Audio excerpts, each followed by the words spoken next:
thought I'd come on and address a couple of things in terms of boxing. And, yesterday they had the announcement of the Showtime schedule for spring and summer. This is just a very high level thought on that. I'm also going to get into, reiterate or restate some of my thoughts on the zone and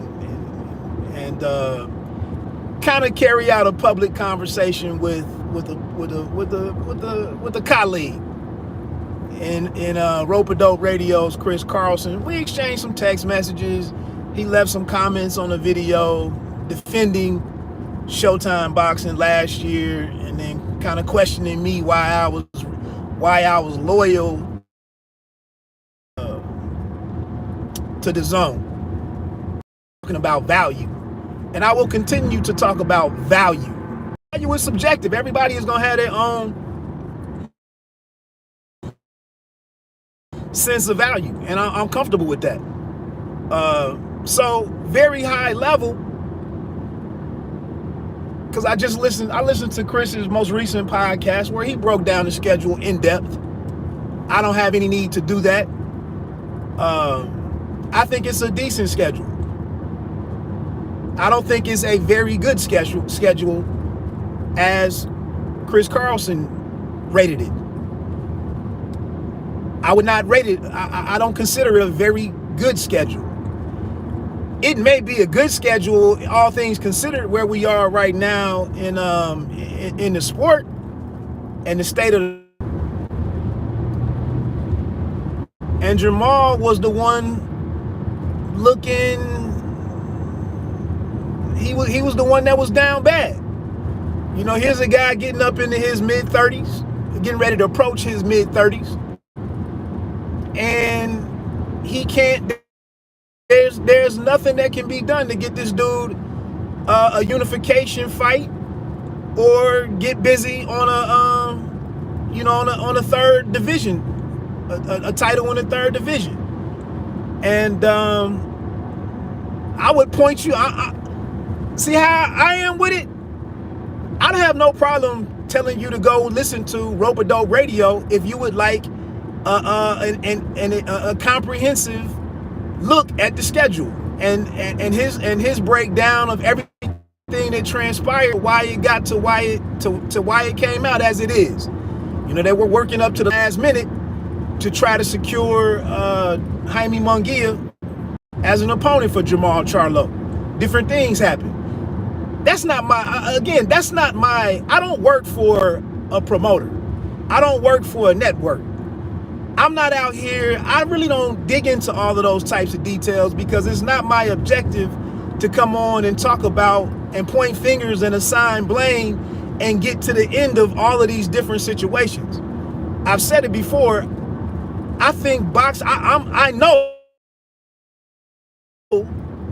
that boxing is an extremely complex, sophisticated, difficult business to make a living in, to earn a living in. I've also said on numerous occasions, I believe that a lot of individuals who get criticized and heavily criticized, a lot of these fighters, promoters, trainers, managers, etc. down the line, I think a lot of people are doing the best damn job that they can do to make boxing work. I really do. At the same time, a lot of the onus in supporting the sport has shifted directly to us as consumers. And all I'm really saying is I'm out on a lot of it. I'm out. I'm not here to convert other people and push people away. I'm not here to trash the schedule.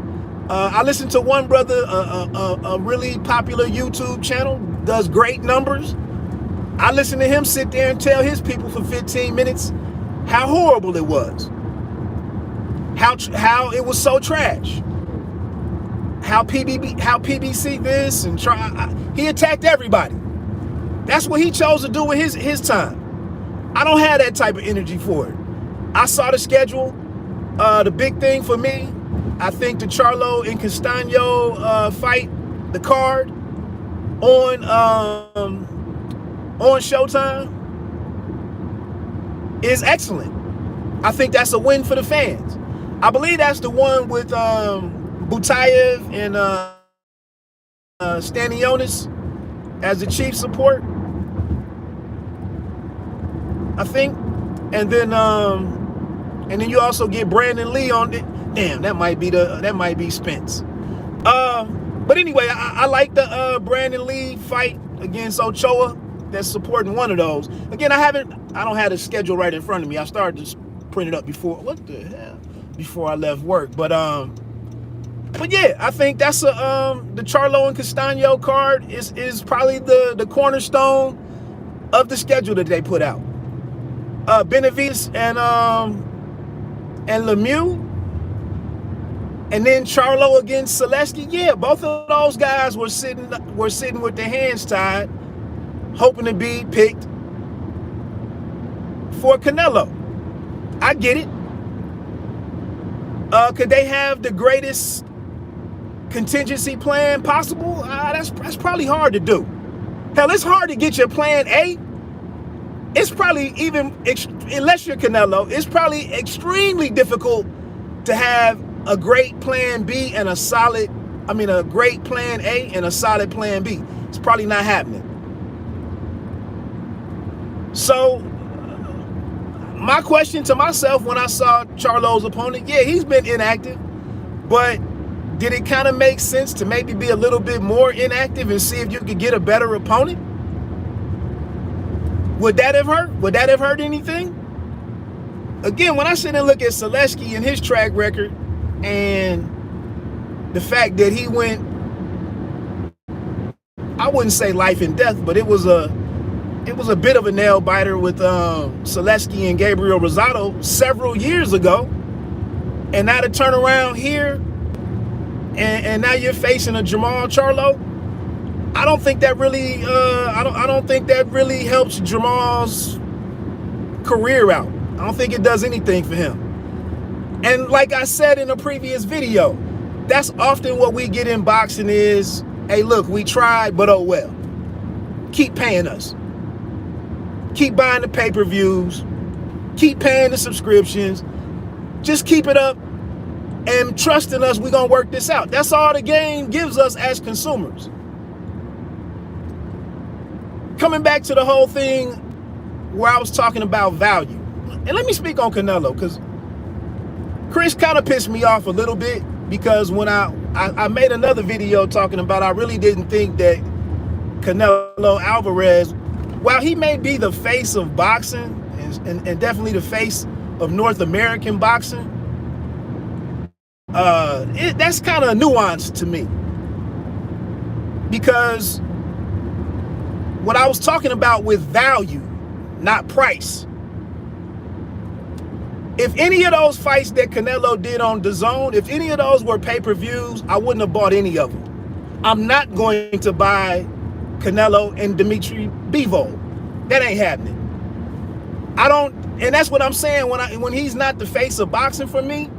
All of the moves that he's making, yes, he may do well at the gate. Who knows what he did in terms of driving subscriptions for DAZN? They don't divulge that information. But me as having DAZN at that time and probably being in the middle of an annual subscription, that was value to me. No, I didn't pay $75 or $80 for those fights. That was part of the value in what I was talking about, value, not price. I didn't buy Canelo and Caleb Plant. That fight really didn't do nothing for me. And that's the thing, like, how can you sit here as a boxing podcaster, as boxing fans, as a boxing YouTuber, how can you continue to sit here year after year after year paying $80 for fights that you already know the outcome of? You already know the outcome to the fight, and you still continue to pay for it. I can't help people out when you think like that. I'm going to keep my money in my pocket and do something else with it. That's just me. Canelo didn't make the fight. He didn't take the fight to the deal to fight Charlo and possibly Benavidez. I was like, okay, I mean, that's what I expected. Then I gotta be told that Bivol I gotta be told that Bivol is such a he's undefeated, he's this, he's that, he's that. But I just watched his last 3 fights and I didn't see shit. And that's all that everybody in boxing want to tell you, is to ignore what your eyes are telling you, but keep paying. And then when you say, well, I'm out, then you got a problem. So Chris Carlson comes on my comment section and says, hey, to be fair, Showtime had the best fights last year. I didn't say they didn't have the best fights. I didn't say nothing about Showtime. I said that I walked away from Showtime because I'm tired of the storytelling. I'm tired of the same song. I already know how the shit is gonna play out. Why would I continue to keep paying you for the same damn story over and over? And then the schedule comes out and we get the same damn story. We tried to do this. We tried to do that. We tried to do this. What I said in the video did not attack any specific promoter. It did not attack any specific broadcaster. I said I'm through messing with I'm through unconditionally supporting the sport of boxing. That's what I said. All right, bro. I mean, you got the truck, but I take it. So that's all but people, like I said, when you say something, people get triggered by shit and got to come out and defend. And I got to point the finger at this person. I got to blame this person. I hate this person. Now, I don't know if he said it in the comments or asked me the question in the comment or whether it was part of a text, but he says, well, how do you dog Showtime for 2 bad years in 10 or 20 years, whatever it was, but you remain loyal to DAZN after they jerked me around in 2020 with the pandemic? Easy question. Easy question. The reason why I re-upped for my annual subscription for DAZN when I did, I'm pretty sure in a 2.5 month span, Chocolatito was fighting. Maybe it was even Estrada and Chocolatito. Maybe it was that rematch. Canelo was fighting. AJ was fighting. Haney was fighting. It was 4 or 5 fights all within. That's very simple math. I'm looking at, oh shit, well, I mean, how cheap do you have to be? You know, I'm only go on and get these 3 months and pay $20 per month and pay a total of $60. Or I just say, man, the hell with it, add another 40 on it, add another $39.99, pay the $99.99, trust that they're going to get Katie Taylor is probably going to fight, Demetrius Andrade is going to fight, Haney might have a second fight, Virgil Ortiz might have 1 or 2 fights, Ryan Garcia might have had a fight, Juan Francisco Estrada might come back, a couple other people may have fought. It's nothing about loyalty. It's simple math and value. Does Showtime let me just go ahead and pay you? Can I do, like, if I get all 12 months, can I get like 2 months free or something in total? However you gonna do it. If you offer me a deal, then let me consider the deal. But no, you gotta pay what you gotta pay. And I just said, for me, so when I left Showtime, honestly, I told a couple other people this, the fights that I missed, I didn't miss nothing. I wasn't sitting around bitter about, and I'm a boxing head. I like to watch all the undercard shit that come on ESPN Plus that nobody cares about. I watch a ton of the undercard bullshit that on DAZN that nobody cares about. I sit up and waste a whole damn Saturday watching boxing for dozens of guys who never even go on to become shit. But because I said I let my Showtime subscription go, I got to be told, well, they had the best schedule. I didn't say they didn't have a good schedule. I just said for my money and for my time. And then also, I don't know, continue to reward people with your business when they straight up start fucking you, when they straight up start disrespecting you. And you can tell me all you want to tell me about Gervonta Davis fighting Santa Cruz, who's a 3-time or 4-division champion, whatever the shit. You can't tell me a dude that you go and throw in at 140 in the very next fight. You can't march him out there against a dude who struggles, who's best at 126. They fight at 130, and I'm supposed to be happy to give you my $80 to see that shit when I know what the outcome of the fight is gonna be. I just don't know how I'm supposed to be that stupid.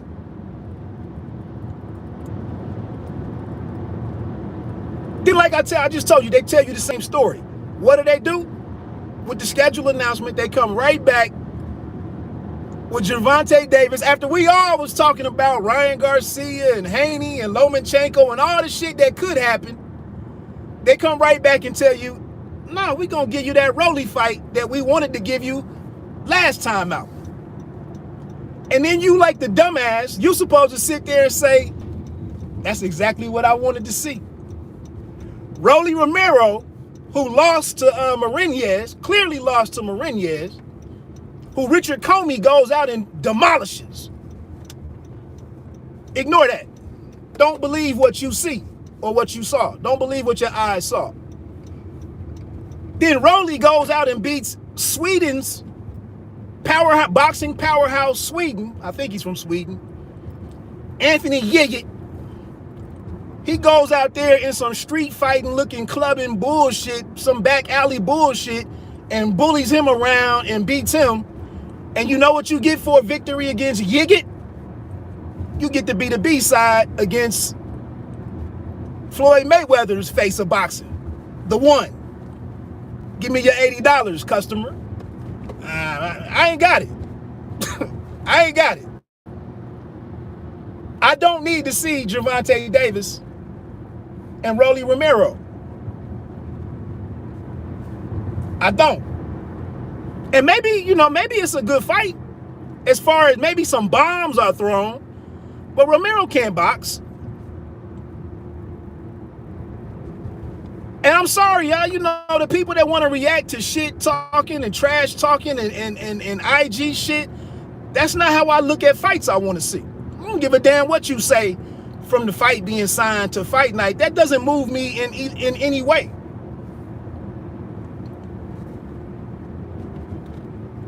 Now, while Chris Carlson had comments to say about, are you loyal to DAZN? He didn't even catch that, like I said, DAZN, like everything else, is on a month-to-month basis now. And the major change point with DAZN, the deal breaker with the value for DAZN, was when I'm told $59.99 for Canelo and Bivol. It's a pay-per-view now. Oh, really? Oh, okay, no problem.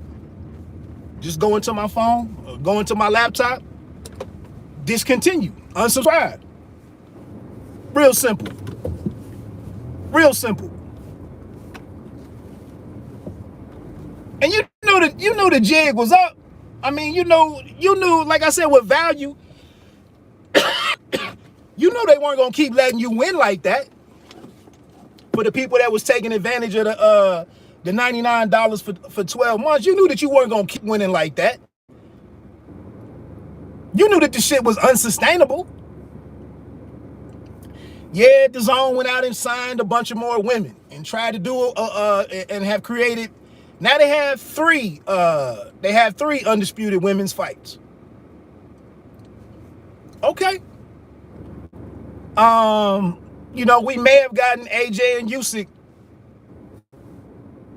as part of the deal. Now that's up in the air. So it was all going to come to an end at some point, but I rolled it out. I was still hanging around because of the trilogy. The trilogy was on the books. The trilogy between Estrada and Chocolatito. I said, oh, I'll hang around. Then they gave me that ended up getting messed up. Then they gave me Bam Rodriguez and Quadras. I'll hang around for that. I'm pretty easy, to be honest. I'm pretty easy. I just don't want to see the same story from the same person. You know, you can't keep giving me the same shit. I'm just not that stupid.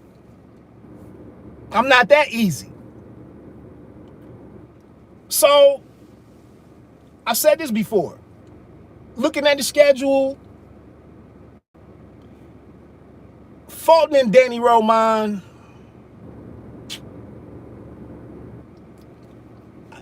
that's not must-see for me. It's a pretty decent fight, and I think Roman has had some up and down moments. I think things, you know, what I saw in the fight against Payano, I can't get up for that fight. In my opinion, the fight that I really wanted to see, and me being selfish as the customer, and the customer's always right, I wanted to see Fulton and Aline. But again, we got to tell you the story our way. We'll get to that as we get to that. One of the big things out there that would give me some buy-in for Showtime is that they announced a deal with young Jerron Ennis. Cool. I'll be in for some of that. I'll support some of that.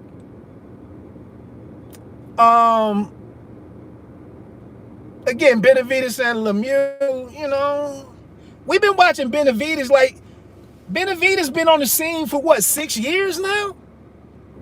5 years? Now, again, we gotta defend it. I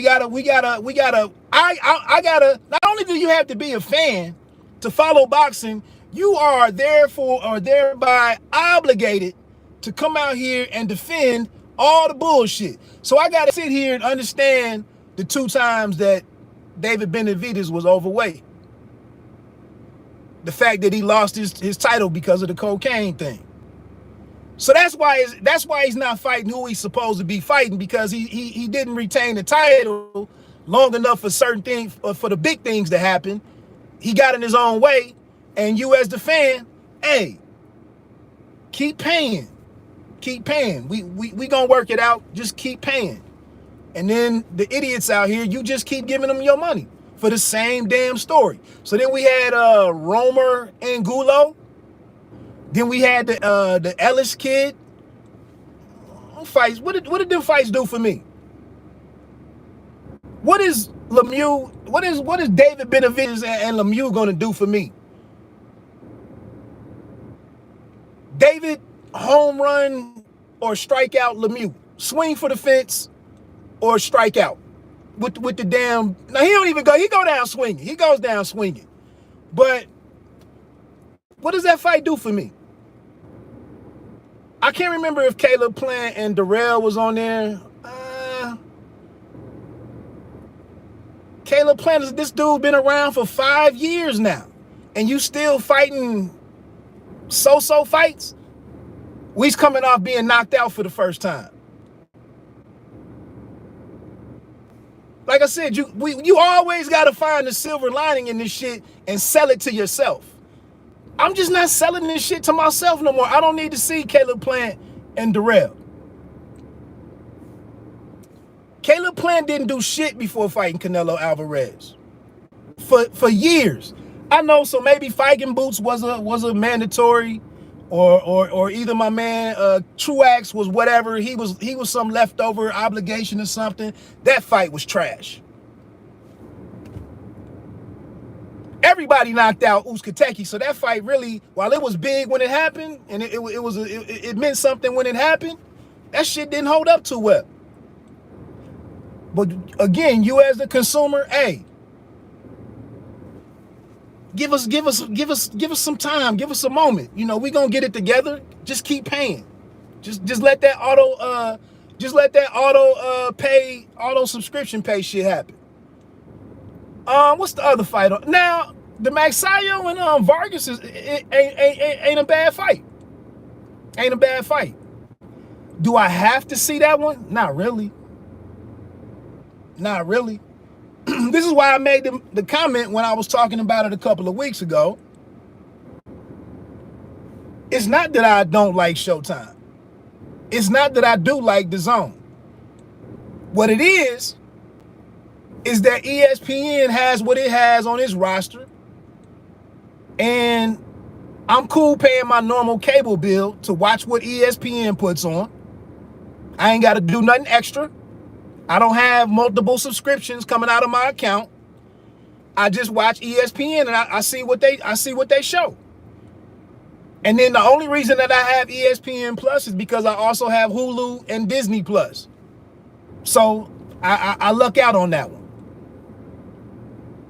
The rest of the shit that's going on, I'm not going to sit here and I'm probably, because it's a hassle to me, I'm probably not going to sit here, because I know me, I'm not going to sit here and buy and subscribe to Showtime for 2 or 3 months and then rush into my phone and take it off for another 2 or 3 months. I got too much shit going on to sit here and be month to month with everything. What date is this? Oh, shit. It's the 2nd. I needed to cancel it on the 1st. Damn, I'm stuck. I ain't doing all of that. If you show me 4 or 5 months worth of fights that I really want to see, for me, I can't tell you how you value your money. I can't tell you what's a good schedule to you. I can't tell you what's good money for you. When I look on the shit and if I see what I want to see, I'm in. If I'm out, I'm out. I'm not gonna get on here or Instagram or tell you or tell people you stupid, you a bum for how you, I'm not questioning nothing.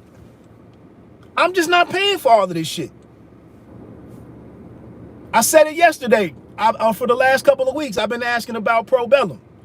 Well, damn, I'm hearing all these fights, all these signings by Pro Bellum.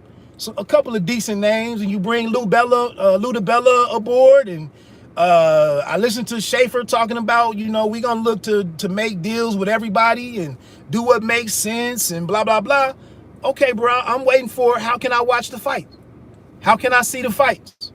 Oh, you signed a former Olympian? Okay, how can I watch the fights? $70 to watch the fights, fight fan, boxing fan. $70 here on Fubo TV. All right, Rich. Thanks for all the news on what you did and what you're trying to do. I'm not paying you $70 to watch that. I'll watch the news clippings. I'm not paying for all this shit, man. So like I said, again, I wasn't pointing my finger at any specific person. I just said I got to fall back and wait for the shit to get bad enough to where all the numbers are bad enough that everybody, they wipe the slate clean and say, hey, we're not going to do no exclusive deals. Yeah, we want to stay in boxing, but you just bring us a good ass fight and we'll tell you if we want it or not. I'm not only gonna have PBC guys on our platform.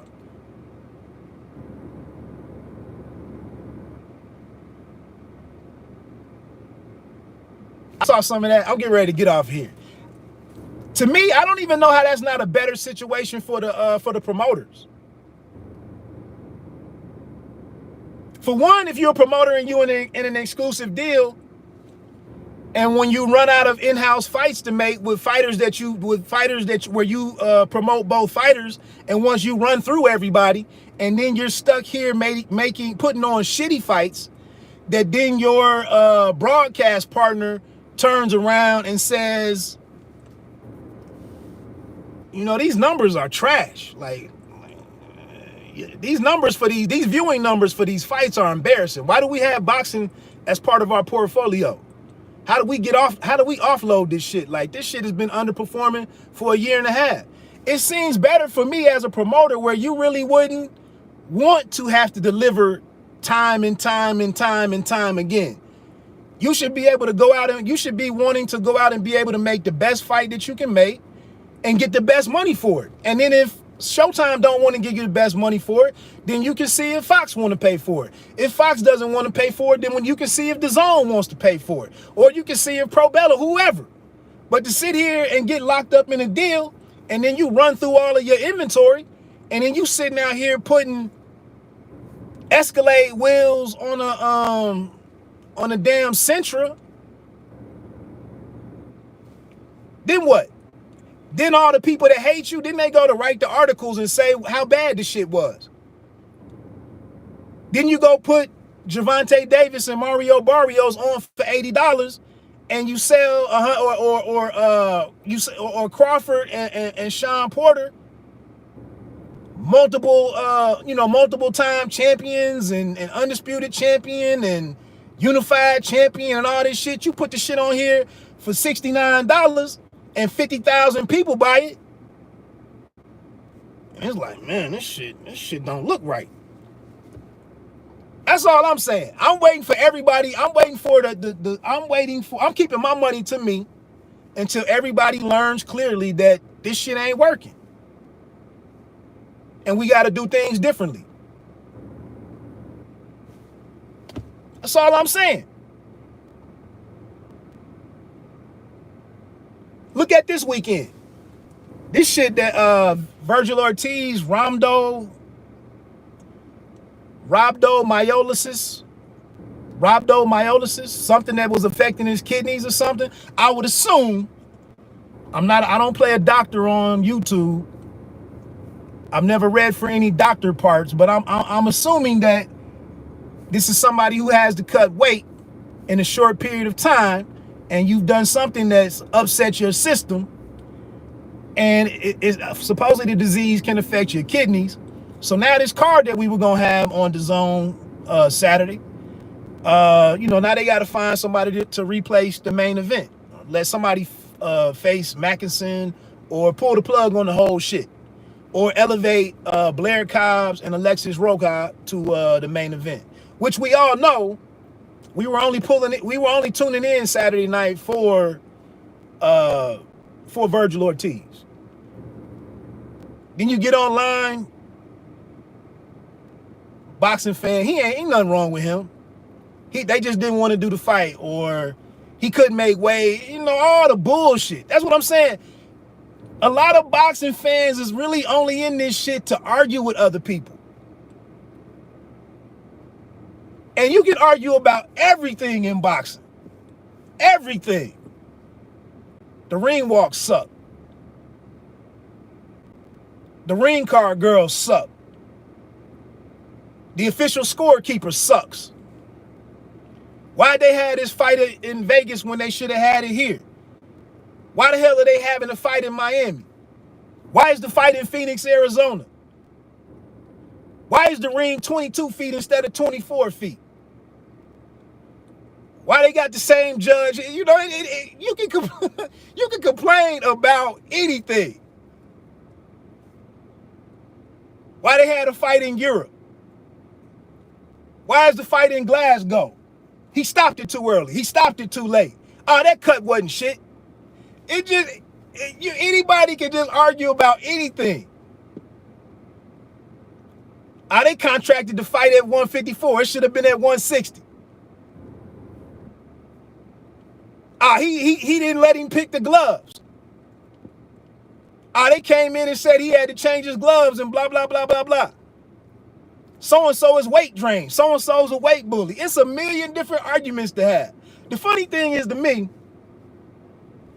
I lost 50 pounds last year. It took a whole year to do that shit. 50 pounds. Some people that have never lost shit sit here and talk and make stupid ass comments and talk slick about a fighter who couldn't lose, who couldn't make a certain amount of weight who couldn't lose, 30 to 15 pounds in an 8-week camp.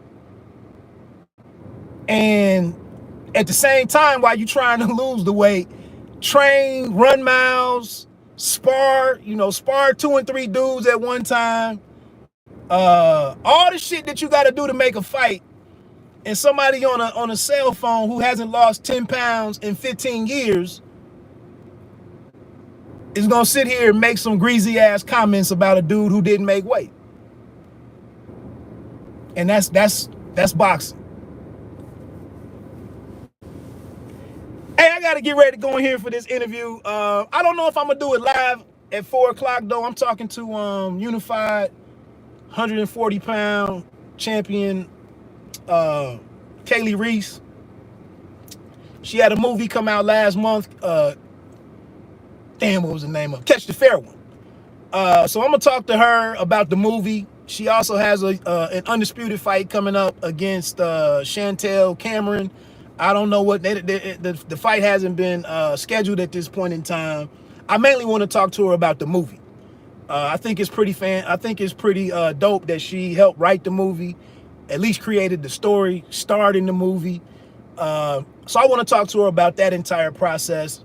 And then, like I said, you know, she did defeat Jessica Camara to become the unified champion and position herself to fight Cameron for the undisputed title.